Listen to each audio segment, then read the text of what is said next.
Sebanyak 198 calon jemaah haji asal Banyuasin masuk dalam kloter 16 dalam embarkasi Palembang. Para jemaah akan melaksanakan ibadah haji ke Tanah Suci Mekah pada tanggal 1 Juni 2024.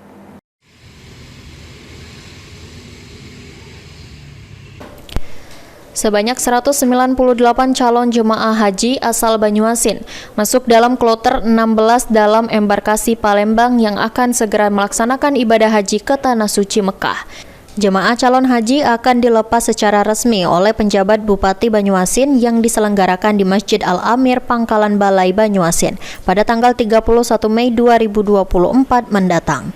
Pemberangkatan jemaah haji melalui embarkasi Palembang kloter 16 ini dijadwalkan pada tanggal 1 Juni 2024. Yang masuk dalam kloter kedua, sebelumnya calon jemaah haji akan menuju asrama haji Palembang terlebih dahulu untuk menjalani serangkaian persiapan akhir sebelum berangkat ke Tanah Suci.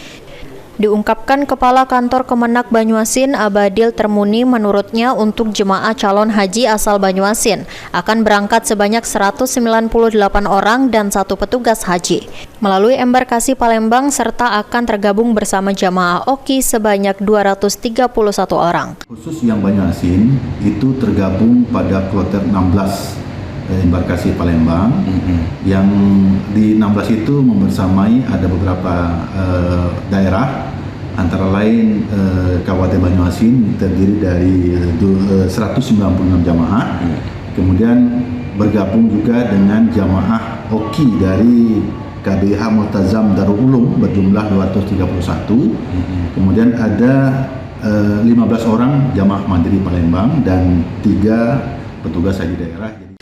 Selain itu, Abadil juga menjelaskan untuk jemaah calon haji Banyuasin termuda ada Abdullah Sulaiman, umurnya 20 tahun. Sedangkan jemaah calon haji tertua dari Banyuasin, Casmirah, di umur 84 tahun.